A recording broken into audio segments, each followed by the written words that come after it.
प्राथमिक तक्रार तुम्हाला पूर्णवादी बँकेसाठी साधारण किती कोटीचा हा अपार आहे, कोण आहेत आरोपी, तुमची पद्धत काय होती आणि याची चौकशी कशी चालू? सध्या जालना जिल्ह्यातील जालना मर्चंट बँकेच्या अनुषंगाने आपल्याकडे जो गुन्हा दाखल आहे त्या गुन्ह्याचा तपास सुरू आहे.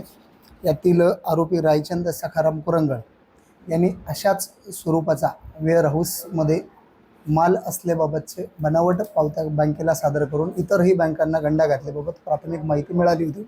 त्यानंतर संबंधिताने बीड येथील पूर्णवादी नागरी सहकारी बँक यांच्या जालना शाखेकडून साधारण 8,12,93,000 रुपये किमतीचा गोडाऊनमध्ये मुद्देमाल असल्याबाबत बनावट पावत्या सादर करून त्यांच्याकडूनही नमूद रकमेचा कर्ज स्वरूपात घेतल्याचे आणि सदर पावत्या ह्या बनावट असल्याचे संबंधित बँकेच्या चौकशीत निष्पन्न झाल्यानंतर बँकेचे प्रतिनिधी राजेश मधुकरराव कुलकर्णी यांनी काल कदीम जालना पोलीस स्टेशन या ठिकाणी फिर्याद दिल्यानंतर गुन्हा दाखल झालेला आहे.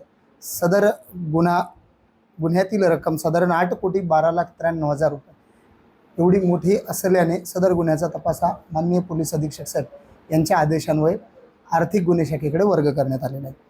सदर गुन्ह्यामध्ये फिर्यादीने दिलेल्या फिर्यादीनुसार रायचंद सखाराम कुरंगळ जो यापूर्वीच्या गुन्ह्यामध्ये आर्थिक गुन्हे शाखेकडे अटकेत आहे ते आणि संबंधित बँकेचे शाखा व्यवस्थापक शिरीष कमलाकर देवळे या दोघांविरुद्ध भारतीय न्याय संहितेच्या विविध कलमान्वये गुन्हा दाखल करण्यात आलेला आहे आणि सदर गुन्ह्याचा तपास आर्थिक गुन्हे शाखेकडून प्राथमिक स्तरावर सध्या सुरू आहे.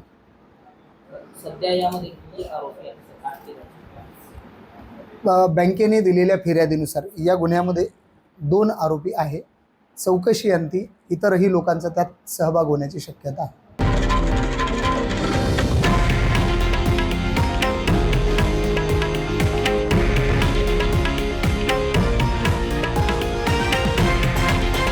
हे आहे देशातील नंबर 1 न्यूज नेटवर्क आणि आपण पाहत आहात TV9 मराठी, एकमेव.